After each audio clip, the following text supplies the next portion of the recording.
Eu te dou outra. Dá que te dou outra. Dá que te dou outra. Que a sua filha fosse tratada dessa forma? Vagabunda! Você gostaria de ter um presidente que trata as mulheres como o Bolsonaro trata?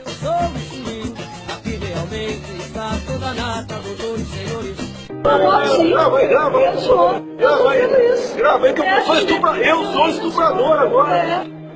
Jamais estuprar você, você não merece. Uma mulher tem o direito de chamar um homem de estuprador, mesmo sabendo que ele não é? E se fosse seu marido ou filho? Como você, pai, mãe, esposo ou esposa, reagiria a esta grave acusação? Olha, eu espero que não. Eu te dou outra. Dá que te dou outra. Dá que te dou outra. Em mulher não se bate, concorda em gênero, número e grau. Porém, isso dá o direito da mulher dizer que vai dar bofetada em quem bem entender. Bolsonaro não foi o único. A diferença é que o outro correu. Veja. Sai daqui! Sai daqui! Sai daqui! Canalha! Canalha! Sai daqui que eu lhe esbofetei! Seu canalha! Podre! Apareça aqui que eu lhe esbofetei! Dá que eu te dou outra. Dá que eu te dou outra. Dá que te dou outra. Mas o que é isso? Você me chamou de estuprador? Você me chamou de estuprador? Você me moral. Ah, vagabunda. Após ser chamado de estuprador e desequilibrado por 4 vezes, Bolsonaro devolve chamando-a de vagabunda. Na mídia só mostram a parte final. O que será? Perceba quem é desequilibrado e, claro, sempre vitimista. O que é isso aqui? Desequilibrado! O que é isso, desequilibrado? Mas o que é isso? Mas o que é isso? Mas o que é isso? Bolsonaro fez uma grave acusação. Ele disse: a sua família que é de estuprador de menores. Perceberam? Será que foi uma calúnia dele?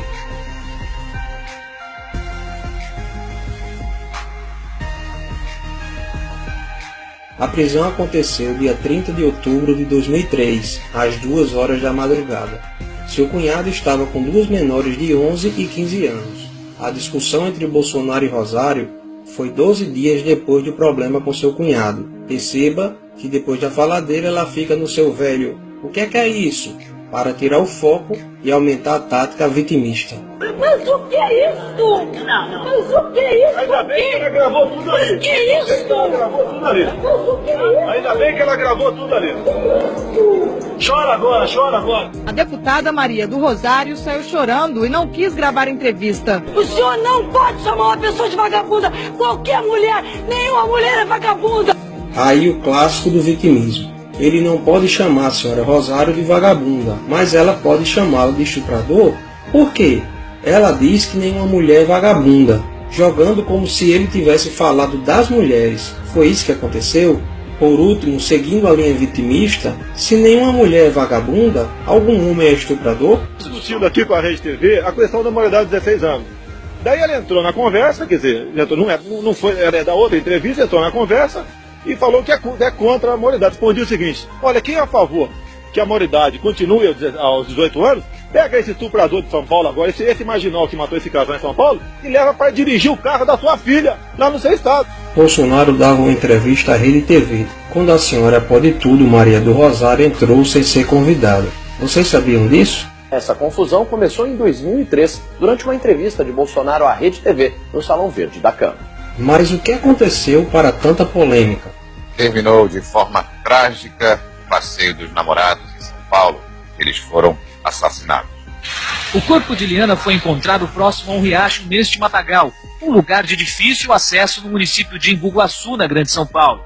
Horas antes, a polícia já havia localizado o corpo do namorado dela, Felipe Café, de 19 anos. Liana Frendenbach e Felipe Café, 16 e 19 anos, vão acampar em um sítio no município de Embu-Guaçu, na Grande São Paulo. Roberto Aparecido Alves Cardoso, Champinha, e Paulo César da Silva Marques, Pernambuco, sequestram o casal e os levam para um cativeiro. Lá, Champinha estupra Liana e deixa Felipe em outro quarto. Enquanto Champinha continuava seus estupros, Pernambuco levou Felipe para um local distante e o matou com um tiro na nuca. Um jovem de 19 anos, brutalmente assassinado. Você gostaria que seu filho fosse tratado assim? Nestes 3 dias, já com o namorado morto, Liana continuou a ser estuprada por Champinha em Pernambuco. que, não satisfeitos, ofereceram a jovem para mais 3 amigos, ou seja, foram 5 dias sendo estuprada por 5 homens diferentes.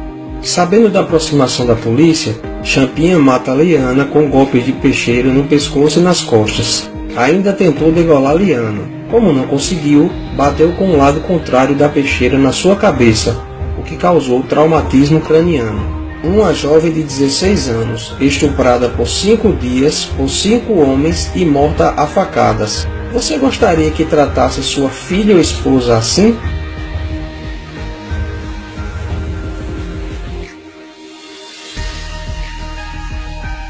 Antônio da Silva pegou 124 anos. Aguinaldo Pires pegou 47 anos. Antônio Matias pegou 6 anos. Paulo César, o Pernambuco, 110 anos. Mas e o Champinha? Champinha era o líder do bando, apesar de ter 16 anos. E à luz do ECA, Estatuto da Criança e do Adolescente, ele só poderia passar no máximo 3 anos na Fundação Casa, mesmo executando quase todo o crime. Pela lei penal, Champinha está com seu histórico criminal zerado, pois, entre aspas, não sabia o que fazia na época, e já era para estar solto há muito tempo. Porém, a justiça o considerou incapaz, e ele está interno em uma unidade experimental de saúde com um custo altíssimo.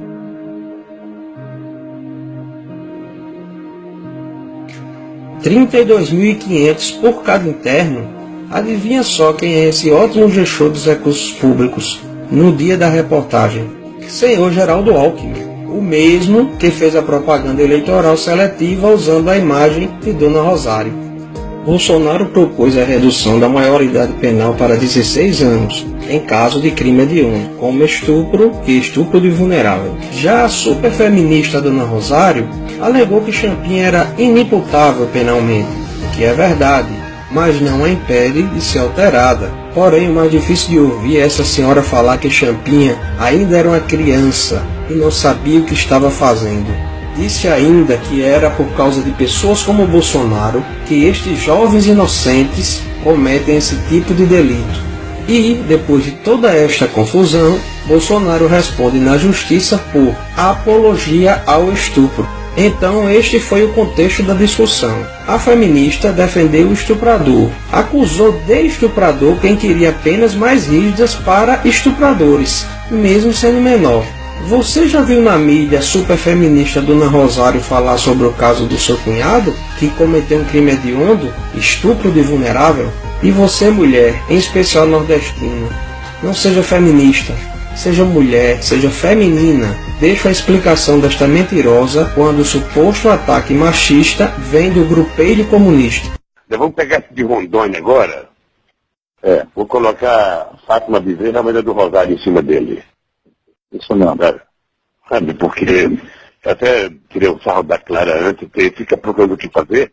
Faz um movimento das mulheres contra o filho da p. Que é de grelo duro, né, do nosso partido. Veja a explicação da senhora feminista Maria do Rosário. Qual é a sua posição sobre o que disse o presidente e deputada Maria do Rosário? Bom dia. Bom dia, Macedo. Muito obrigada pela oportunidade mesmo. Apesar do dia corrido de ontem, eu não fui ferida pela fala do presidente. Talvez cada uma de nós seja ferida por uma divulgação de uma conversa estritamente privada. E aí tem uma série de explicações, inclusive, das mulheres, feministas, negras, inclusive, que dizem, por outro lado, que essa expressão não naturalmente deve ser confundida com uma expressão de ataque às mulheres, porque ela é uma expressão regional do Nordeste brasileiro. Olha, por exemplo, deputada, eu estou lendo aqui o Cultura Nordestina, que traz as expressões regionais, aqui um amplo apanhado, uma espécie de dicionário, não aparece aqui. Bom, mas tudo bem, essa é a sua posição. Eu não esperava outra coisa da senhora. Não. Conversei com mulheres feministas, negras inclusive. Mulheres no plural, já não seriam todas as mulheres? Se fossem um homem não comunista, democrata ou socialista do grupelho, ela seria tão cautelosa a falar? O pior discurso de ódio é a mentira.